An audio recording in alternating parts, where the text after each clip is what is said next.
United Nations is reviewing progress made by the world's least developed countries over the past 5 years at a summit in the southern Turkish city of Antalya. The least developed countries are the world's 48 poorest nations. They have almost 900 million people, that's 12% of the global population.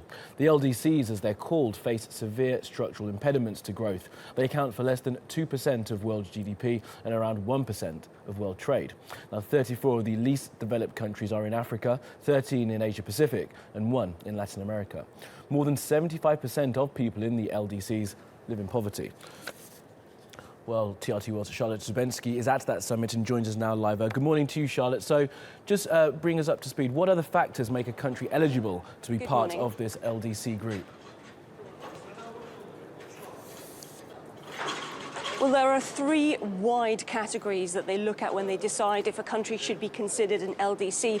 Now, the first one is the gross national income, and this is the amount of domestic and foreign production made by residents in a country. If we take a typical LDC country, that GNI is around $1,000. Compare that to the US, which is $55,000. So there's a huge disparity between the richest countries and the poorest countries in the world. Now, the second thing that they look at is the vulnerability of weak human assets. So we're talking about the number of children who die before the age of 5, the literacy rates in adults, and the nourishment of the population as a whole.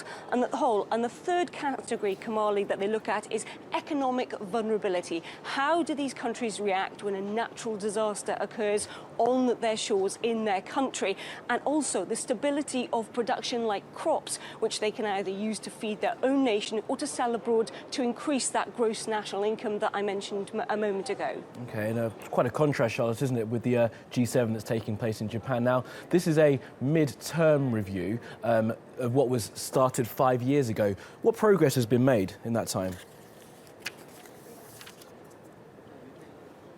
Well, that's what 3,000 delegates will be discussing over the next 3 days here in this conference room and around the hotel that we're staying in. And what they're looking for is to see what the economic, equitable growth is of these 48 countries. As you said, this is the mid-term review of the Istanbul Programme of Action, and they want to see what progress has been made. So when they met 5 years ago, some of the things that they were setting out were how they could make governments more democratic, how they could make these countries more profitable, how could they utilize best what they consider to be great natural assets. So we're talking here things like human resources, natural resources, and those are the things that they will be discussing today. And the whole point of this is to work out which countries are improving, which ones aren't, and how they can be best helped in the next 5 years to achieve those goals. And the final goal of this summit and all of these summits is for these nations to be able to essentially graduate from this group of least developed countries,